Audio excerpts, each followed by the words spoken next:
Olá, sou o Lucas André e eu vou fazer uma breve apresentação sobre a implementação feita para o Trabalho Prático 3, que tinha como objetivo, a partir de um ambiente desconhecido, fazer o mapeamento utilizando uma estratégia de navegação, com isso gerando um mapa final que represente o ambiente em si. Para isso foram utilizadas duas cenas, onde essa cena que vocês estão vendo atualmente na tela, que tem algumas peculiaridades que dificultam a estratificação e o mapeamento, como por exemplo esses armários, essas mesas, essas cadeiras. Por exemplo, o armário é um ponto onde que passa o laser, mas que o robô não consegue passar, então se torna um mapeamento complexo. E uma cena dinâmica, que é a mesma cena, só que tem um objeto móvel, que é a pessoa que vai estar andando pelo ambiente, dificultando o mapeamento, já que não deve estar no mapeamento, mas ele vai estar andando enquanto está sendo mapeado. Para isso, foi utilizado o algoritmo de Octopus Grid, que foi implementado. Basicamente, como que funciona? A cada execução desse robô, ele faz a execução de um laser, que ele, a partir das leituras desse laser, ele vai capturando os pontos identificados por esse laser com um pequeno ruído que foi adicionado para tornar mais realista, e com isso vai gerando um Octopus Grid.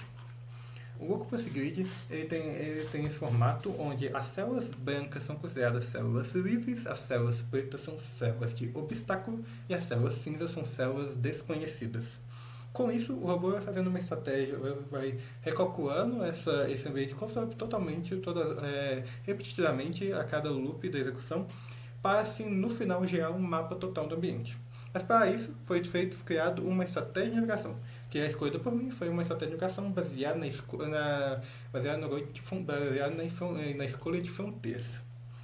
Basicamente, a escolha de fronteiras funciona como na imagem a seguir, primeiramente se calcula todas as fronteiras, onde fronteiras são definidas como células livres, que são vizinhas de células conhecidas, como por exemplo nessa implementação. Todas as células livres são esses pontos azuis. Como detalhe, foi feito a inflação os obstáculos foram inflados para o robô poder navegar por esse ambiente sem bater, por exemplo, na parede, sem andar muito encostando na parede, foi feita essa inflação, considerando essa navegação que vai ser citada à frente. A seguir.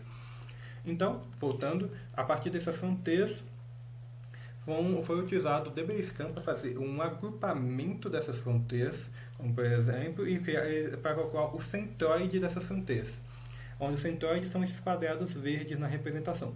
Então, a partir desse cálculo e dessa definição de centroides, que é esse agrupamento de fronteiras, foi utilizado o ganho esperado ao explorar aquele ambiente para definir qual o centroide ser escolhido, que é baseado no ganho esperado dividido pela distância do ambiente, para que o robô possa ir para o local onde está o melhor, onde se espera explorar mais, só que caminhando menos pelo mapa.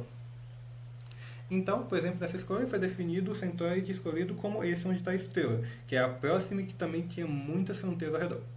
Com isso, foi utilizado o planejamento utilizando o grid em células definido pelo próprio Octopus Grid, que é sendo utilizado, para utilizar o planejamento de caminhos, utilizando o algoritmo A**, onde ele faz a execução para identificar esse menor caminho, identificando esse menor caminho, e com isso utiliza-se um controle adaptativo para ele fazer, controle proporcional adaptativo para ele fazer para ele executar esse caminho. Onde o controle proporcional adaptativo é feito para que ele não faça muitas curvas, considerando que, por exemplo, próximos a obstáculos como obstáculos pequenos, por exemplo, ele poderia ter essa dificuldade se fizesse curvas muito fortes. Então, foi usado um controle profissional adaptativo para ele se adaptar também a essas situações e poder gerar uma velocidade, gerar em torno do seu próprio eixo, para que o robô diferencial consiga fazer esse caminhamento através do trajeto planejado pelo algoritmo asterisco. Com isso, foram feitas diversas execuções. Basicamente, primeiramente foram feitas execuções do tamanho das células, para definir o tamanho de célula que seria melhor para o caso aqui cabe. Como você deve ter visto na execução abrindo fazendo algumas vezes, eu deixei executando para o 0.01. Ele funciona bem, mas ele tem um sério problema. Ele consegue fazer um detalhamento minucioso do ambiente, então ele consegue gerar um mapa bom, só que o custo computacional dele é muito alto e a estratégia de navegação, como é baseado no algoritmo asterisco aplicado no grid de células, definido que está sendo utilizado no Corpus Grid, então ele se torna muito lento também. Então o custo computacional vira alto e ele se torna lento para andar de célula em célula, já que as células são muito pequenas. Então ele se torna muito custoso. Enquanto isso, eu vou para a execução para executar para o 0.4 para demonstrar que o 0.4 ele faz o completo contrário. Ele executa muito rápido, ele vai conseguir explorar esse ambiente rapidamente, mesmo que ele pare um pouco às vezes para definir o local, ele vai conseguir executar rapidamente, mas ele vai ter certas dificuldades em certos locais, já que as células são muito grossas e com isso ele não tem muita informação do ambiente, então ele pode agarrar em alguns pontos e também não identificar o ambiente corretamente. Mostrando um pouco as imagens geradas por cada um deles do Corpus Grid, mostra exatamente o que eu comentei. O 0.4, que é o da direita, ele vai fazer células muito grossas, que não vão representar completamente o ambiente, mas que vai fazer rápido, com baixo custo computacional. E o células vai representar muito bem o ambiente, só que vai fazer isso de forma muito custosa. Então por isso eu escolhi o 0.1, que é exatamente o equilíbrio dos dois. Mesmo que ele tenha alguns ruídos, ele consegue representar muito bem o ambiente e com custo computacional moderado. Com isso, a partir dessa escolha do 0.1, mostrando um pouco do Igarrando, por exemplo, do 0.4, e também a estratégia de recuperação, onde de certo tempo, cada agarre o ambiente faz ele dar uma ré e um giro, e com isso recuperar para retomar a execução.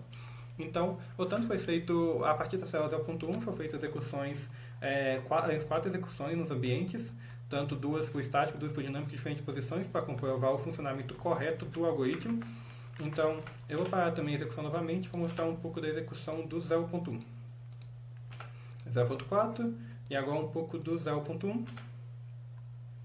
E também acabou que eu fiz a execução do dinâmico, eu esperava mostrar no estático, mas acabei fazendo a execução do dinâmico. Então, também já mostra um pouco, já deu para ver nos outros, também vai dar para ver aqui a adaptação que ele faz para não encostar na pessoa movimentando também. Onde ele vai fazendo o controle, vai se adaptando à pessoa, por exemplo, ele vai desviar da pessoa, já que ele está vendo que aqui ele viu aqui que tem uma pessoa aqui, ele vai desviar dessa localização da pessoa, e com isso vai conseguir sair do alcance dela e vai continuar explorando o mapa. E além disso, a pessoa poderia atrapalhar o mapa, como eu vou mostrar aqui nas execuções registradas anteriormente.